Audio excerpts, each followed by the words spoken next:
Thank you so much for coming. This feels like a strange dream I've had. Sort of therapy dogs filling a bookstore, and I'm really excited you made it real. So thanks so much to everyone who's here. Thanks to Abrams. We've got a lot of Abrams people here tonight, and thanks to Duval, my agent. My dad's here, and thanks to Kaylin. And thanks so much to New York Therapy Animals for making this even cuter. Tonight I'm going to read 3 stories.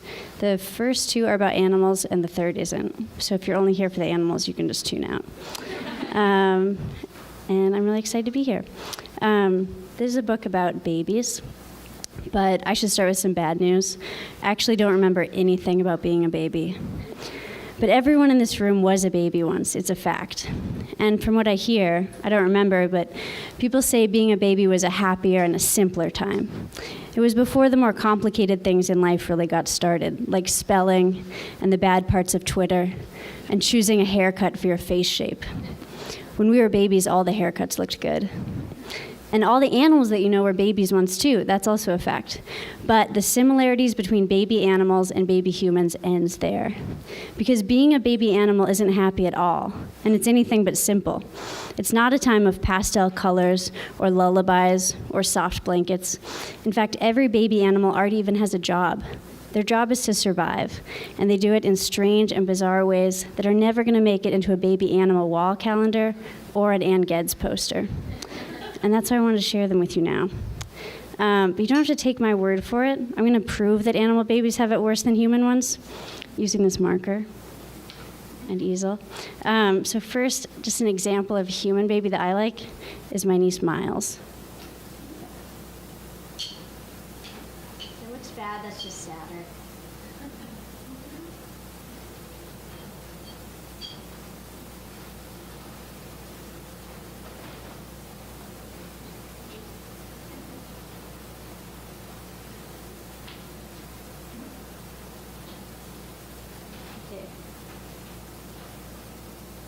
So Miles' feet are actually a little bigger. So this is my niece Miles. She's 8 months old. She has 2 teeth, and her favorite toy is expired credit cards. Just a little about her. One thing about Miles a lot of people have mentioned is that she has that baby smell. Here's an animal that doesn't have a baby smell. You're also going to have to watch me draw it, so that's fine. Forget about Miles.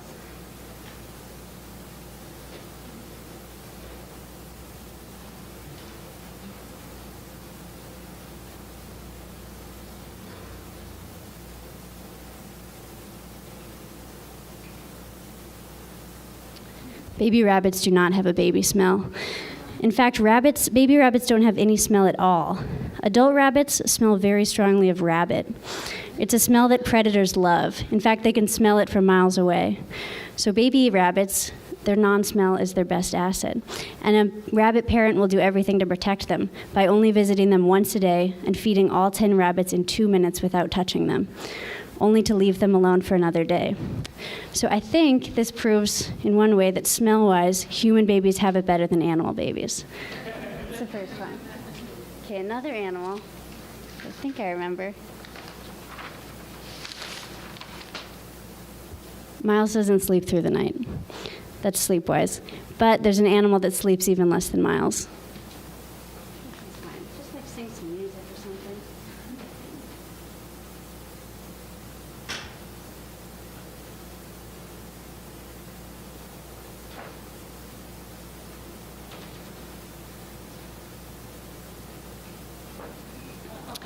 Killer whales don't sleep through the night either. In fact, killer whales don't sleep at all for the first few months of their lives. Killer whales don't weigh enough yet to keep themselves alive unless they're moving. So they have to move constantly day and night until they weigh enough to sleep. So I'd say sleep-wise, humans also definitely have a bit better than animals. Here's the next one. Maybe I can just yell and then I can talk about it. We're all on the same page.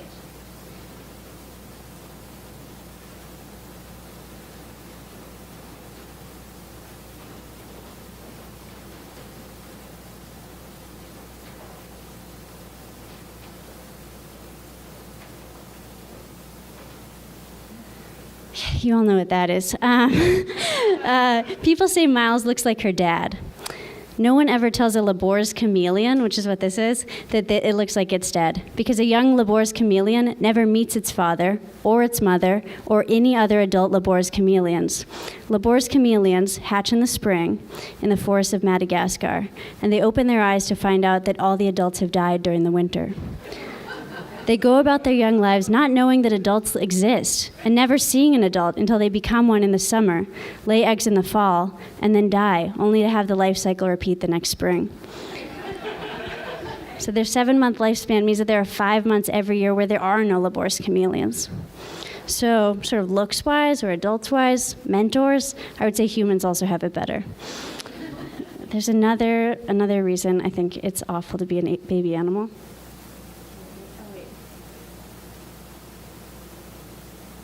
That's the easiest one. Miles, 8 months old, is learning to eat solid food. Baby koalas, who are the size of a jelly bean, are also learning to eat solid food, but not in the same way a human does. When baby koalas aren't ready for solids and they can't chew or digest the toxic eucalyptus leaves in the trees they eat in, they'll instead just eat their mother's feces. The pockets on a koala have the hole at the bottom instead of the top, which is super convenient and perfectly positioned to eat the eucalyptus after it's been digested and turned into a real soft serve consistency for the young. So I would say food-wise, humans have it better. And I have one more reason. The hardest to draw. Right here.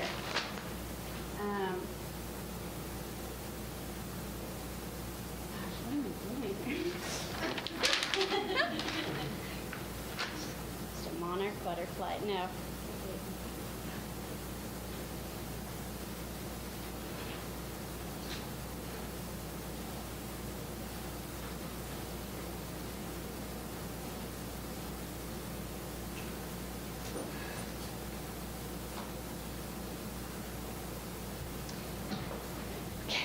There's that. The last one. Miles's parents think that she's the best thing in the world. A Komodo dragon, which is what you probably guessed this was. A Komodo dragon's parents think that their children are the best tasting thing in the world. In fact, a Komodo dragon's diet is 10% of its diet is made up of its children. So newborn Komodo dragons will desperately climb into nearby trees because the adults are too heavy to get off the ground.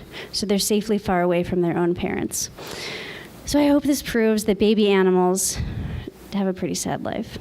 They might be cuddlier than their adult counterparts, but they're softer and they're slower too. And so they're an easy target for every bad thing that can happen in an already really difficult animal life. So maybe the next time you enjoy a video of a panda cub sneezing, you'll know what that panda cub has been through. And the next time you make eye contact with a bird parent, now you can give them a respectful nod, because there's nothing cute at all about being an animal baby. These drawings also prove it. So that's the first story. Yeah. Thank you. Sorry, I have to look at that Komodo dragon for this next one. So I just have another story about animals. I really love whales. Everyone on Earth should love whales because they're beautiful and smooth, and they can sing, and because a whale tongue weighs as much as a bus. And most of all, because whales aren't just sitting around waiting for you. Whales aren't like that. Whales are sort of the celebrities of the sea. Whales are out there and they're running errands, falling in love, making mistakes, just like you and me. But when we see a whale, we take photos of it, and we talk about it for the rest of our lives. If you see a whale, it will make your day, but it won't make a whale's day. Whales just are whales, every day. Anyone can see Beyonce or take a photo with her, but what's it like to wake up at 2 a.m. and be Beyonce? What's it like to know that every time you've met someone, it's been one of the most memorable days of their life? These are questions I knew I would know the answer to as soon as I looked a whale in the eye. So I really wanted to see a whale, a killer whale specifically. I sort of love them the most. So 2 years ago, Boaz and I set out to accomplish my goal. We went to the Olympic Peninsula in Washington. Our boat captain was named Captain Matt, and his life's two-part mission was to be charismatic and to find us killer whales. He sat in the front of the boat staring through oversized binoculars like a captain in a Wes Anderson film about killer whales. The day went by really fast, and the further we went into the ocean and the more of the free ginger candies I ate, the more I started to realize that the ocean is gigantic. It's just this sort of enormous thing. It's very deep, and the water near the Olympic Peninsula only has about 80 whales. That's actually 79 more whales than I even needed to see, but it's still not very many, and it wasn't enough. So after a whole day of whale watching, we hadn't watched anything more than water. But as Captain Matt wrapped up our tour, he did his very best to convince us that we'd actually had an amazing time. He spent several minutes on the loudspeaker, assuring all of us how much fun we'd had. Remember that eagle? We all loved that eagle. We didn't see any killer whales, but do you remember when we maybe saw a harbor porpoise in the distance? That harbor porpoise sure might have been something to see. I don't know if we saw a harbor porpoise, but the day had one bright spot. I've sort of always had a fear that if I do see a killer whale, it will be so magical that I'll have nothing else to look forward to. A fear that I'll keep looking for that high again, and I'll never find it. And that fear seems sort of legitimate. And the other bright spot is the hope that maybe as we were in the boat with Captain Matt, and while I was unwrapping either the 11th or the 12th ginger candy, a killer whale came up out of the water just behind us and thought, "Are those humans? I wish I had a camera." Just that one. Thank you so much. Thanks for coming. This is the last story, and it doesn't have anything to do with animals, so just look at the dogs while you listen. This year, Sad Animal Facts is translated into Japanese, which is so cool. And it's sold strangely well in Japan. So this summer, I actually got to go to Japan to do some promotion for the book and take photos and eat noodles. Japan is amazing, and I wish we were all there right now. But the thing that impressed me the most wasn't the food or the history or the culture. It was actually the fanny packs. The fanny packs. Let me say it again, fanny packs. Everyone wore a fanny pack sort of across one shoulder instead of at the waist. It's hard to remember my reaction the first time I saw the fanny packs. In fact, it's hard to remember my life before fanny packs very clearly at all. Now I look at these photos of myself pre-Japan and I think, who is that sad fanny packless woman? She doesn't look like anyone I've ever met. The thing is, a fanny pack makes everything a little easier. Anything involving tickets is easier. The tickets are in the fanny pack. Finding my keys is easier. The keys are in the fanny pack. I don't know how to use a yo-yo, but if I want to learn, I know where I'll put it. I take my fanny pack off in the shower, but other than that, I wear it as much as I can. In the rain, you can wear it under a jacket. In fact, so far, the only bad thing that's happened with my fanny pack happened when I saw an 8-year-old British boy wearing a fanny pack. It was just like mine. It was even orange. I pointed to our matching accessories and I said, "Nice fanny pack," sort of assuming we were going to do some sort of cool, secret fanny pack handshake. But the boy just looked confused, and his mom kept motioning for me to stop talking. I said, "Fanny pack," more clearly, before his mom was able to pull me aside. That was the day I learned fanny pack is a swear word in England. In England, they call it a bum bag. My bum bag isn't my first or my most embarrassing trend. I've worn butterfly hair clips and glow-in-the-dark shoes and pants that were for some reason sewn to look like they were on backwards. I've put lemon juice in my hair because I thought once a celebrity did it. I've even worn hats. Really, the only difference between buying into a trend as a 31-year-old and buying into one as a 13-year-old is that now my parents are no longer standing by the front door with commentary about whatever embarrassing thing I'm wearing. I don't remember what I was wearing when my parents asked teenage me, "If all your friends jumped off a bridge, would you?" It's been said before, but it was strange to hear it coming from someone who had so urgently pleaded with me to jump off the high dive in my swimming class just a few weeks earlier. Where was their respect for my individuality when I was the only one whose fear of heights prevented her from passing Water Skills 5? Besides, I like to think that my fanny pack is more than just a new accessory, and more than a trend, and more than a way to terrify British parents. I like to think it has less to do with the way the fanny pack looks. It looks fantastic. And more to do with what's on the inside. On the outside, this is just a bright orange possibly a mistake fashion accessory. But on the inside are all my tools. My notebook, my pens, my keys, now a Metro card I keep accidentally using backwards. All that, and there's still room for a potential yo-yo, if I decide to get one. All my things are within arm's reach. There are other ways to carry things, a popular one being pants pockets. I notice a lot of you are wearing pants. I didn't look around very closely, but I'm guessing most of your pants have pockets. But for as long as I can remember, the pockets on women's pants haven't really been big enough to hold the things I need. One of the main differences between humans and animals is the humans use tools, except for crows and monkeys and sea otters who use tools also. Tools make us who we are, but without pockets big enough to hold them, where can we keep those tools? And I'm just your average depressed animal illustrator. I can't design my own pants, but I can buy external pockets and I can wear them fashionably across my chest like a badge of honor. So if you're ready to jump off this fanny pack bridge with me, let's do it. But I should warn you, I'm still not a very good swimmer. That's all. Thank you so much. I'd love to take any questions, and then I'd also love to sort of draw some New York therapy animal dogs, because they're very cute.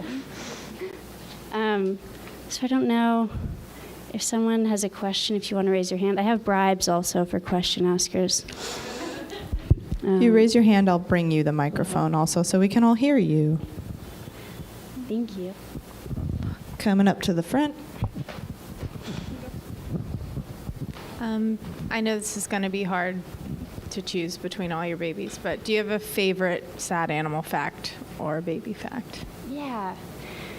My favorite fact is that crows can never forget a face, mostly because it inspires me to want to make better friends with crows.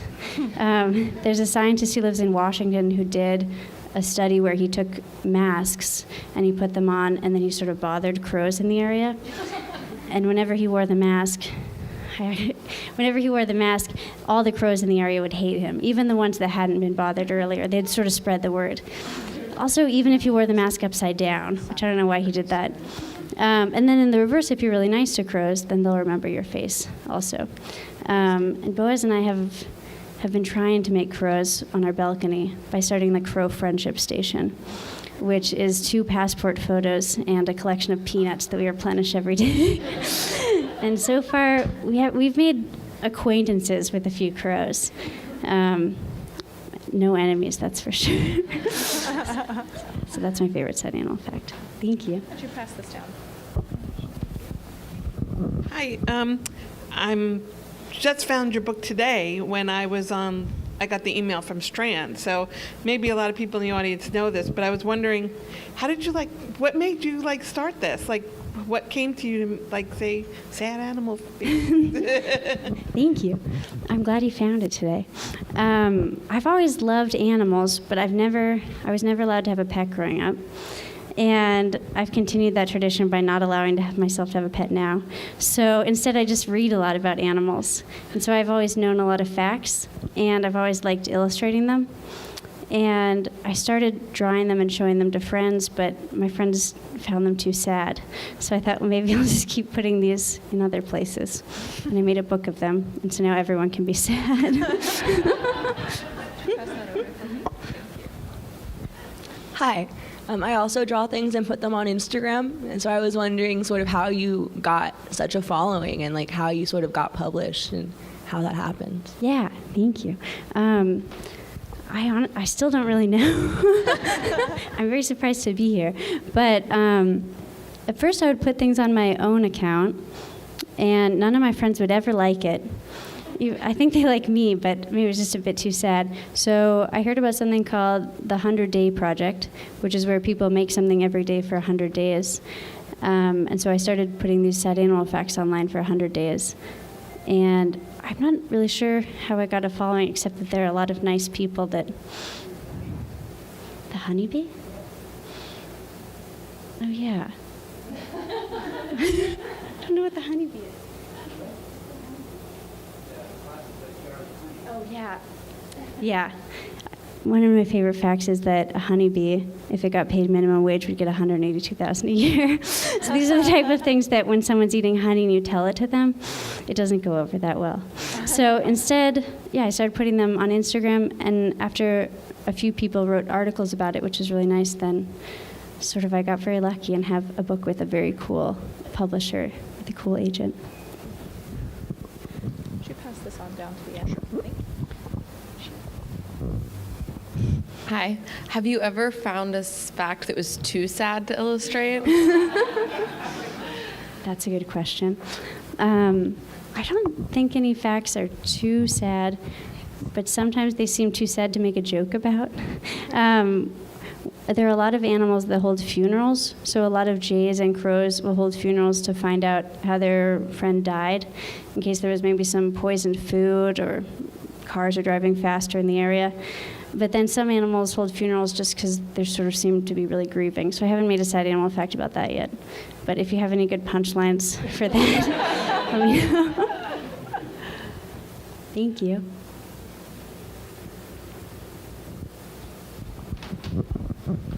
Are you scared of any animals, and would you draw them? I'm actually, one secret about me is I'm scared of almost every animal. We always sort of interact with the animals, and we think that it'll be this exciting thing, and then my husband has a picture of me like nervously holding like a hamster. What animal am I most afraid of? A vulture? Oh, yes. Oh, my gosh. We actually went to this sort of open-air zoo in France where you're walking along, and it's very nice, and the animals are really far away in these giant enclosures, and then suddenly you come into this funnel-type area with a small door, and the only way to get through is to pass like 24 vultures that are just standing there. And I was like, we have to go back. We have to go back through the entrance. I don't really even know if I can go here, but we'll try. I've set up a really good trap for myself here.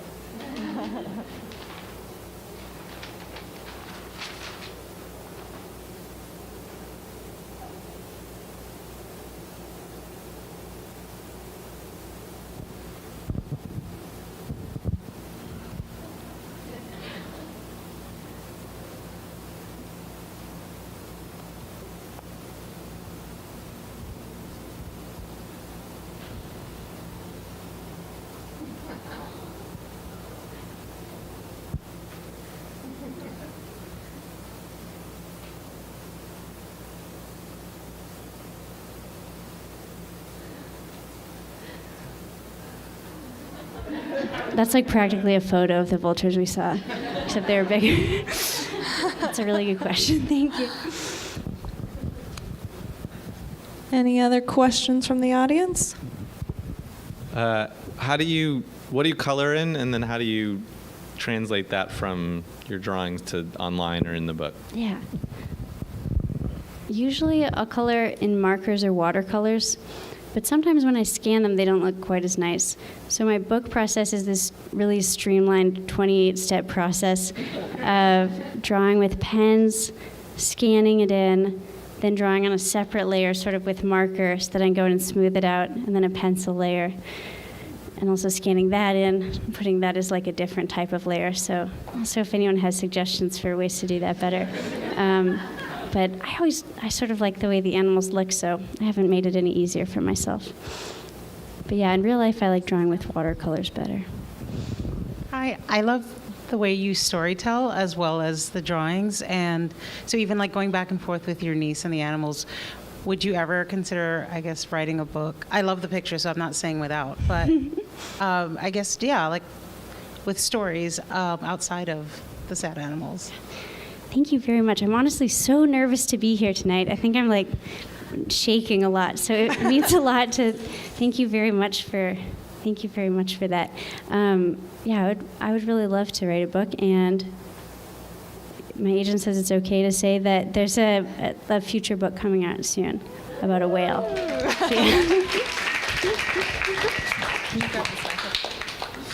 Oh, which came first, your writing, your humor, your art, or did it all just sort of come together once? Your interest? I think drawing came first. I've always liked drawing animals. Growing up, I really wished I were an animal. I think as soon as I realized I wasn't, was when I first became interested in animals and drawing them. So I always sort of wanted to be an artist. And then when I wasn't a very good one, I realized I would need to supplement it.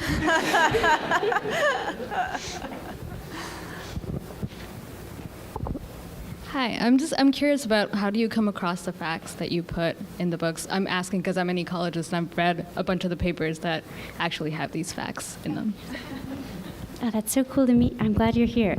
I love reading so much. I was a librarian a while ago, and so I spend a lot of time reading, especially we just moved to a new city where we don't have a lot of friends yet, so we read more than ever. And I love reading sort of the ecology papers that are not meant for public consumption. Sometimes I like reading sort of the New York Times and National Geographic, and all these places will have a lot of new facts. I think even average people think, well, they've already said all the facts, but there's a new fact every day. They're always doing studies and discovering new animals. And then when you read the article, you sort of want to read, well, how did they do the study? Like, how did they find out that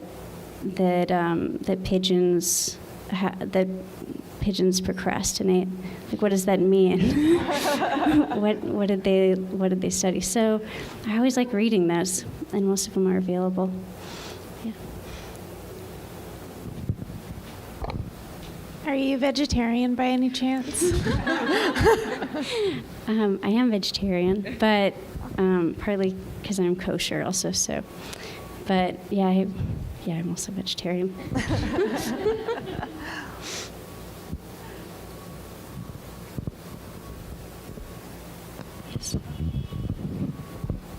Why don't you have a pet?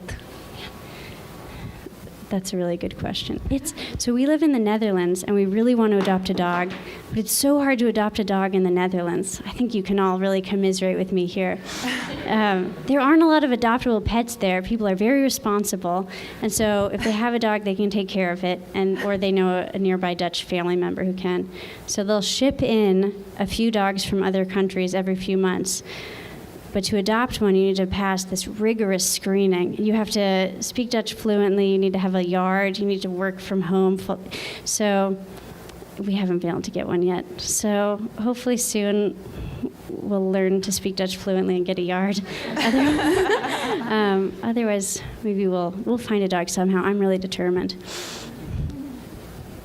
Should pass this down. Okay. Any favorite animal encounter since you guys have been in the Netherlands? Like it could be anything, like funny, weird, scary. Yeah. Yeah. My favorite animal encounter involves our crow friendship station, which when we first put it out, the nuts started disappearing. We were hoping we were making friends with crows, but I was sort of worried we were making friends with rats, which there are a lot of in the Netherlands. But after a few weeks, we started noticing this jay come. They have different jays in Europe. It's not quite a blue jay, but it's brown and it has this really very beautiful, stunning blue wing. And it's just really lovely. And it would sit and it sort of got comfortable with us, and it seemed like it considered our balcony sort of its vacation home. And it would just sort of chill and just sort of look at the forest. It seemed sort of like a nice roommate, which was nice and was perfect. And then one day, the window was sort of ajar and it pushed its way into the house, which is the scariest thing that's ever happened. And the jay is a lot bigger when it's in the house. I don't know how it happened, but that would be the scariest animal encounter. Should we pass this down to her? Thanks. I just wanted to ask, can we ask what the book is about that's coming out, or is it too early? Look at the agent. What's the agent say? Oh, that one. I can tell you about another book that's coming out. Okay. So Boaz and I make a calendar. Boaz is my husband, and we make a calendar together. I think we have a lot of calendar fans in the audience, but maybe some people don't know about it. It's a calendar. Normally you get a calendar, and it's like, Sudoku calendar, amazing, I love Sudoku. Then after you've done a week of Sudoku, you're like, actually, maybe I don't love Sudoku as much as I thought, but there's still 51 more weeks of Sudoku. So we made a calendar that's different every day. And that's been going well, but now we're going to make a book together. And the book is, I don't know why I started with the calendar. Anyway, the book, I'm a little weird, and Boaz is also a little weird, but when we're together, we don't sort of equal out and become normal. Instead, we become weirder. And we were worried this was just us, but then we realized it's sort of a phenomenon for everyone. So we're making a book called Let's Be Weird Together, which is just sort of about the weird things couples do. That's good. So that's coming out soon.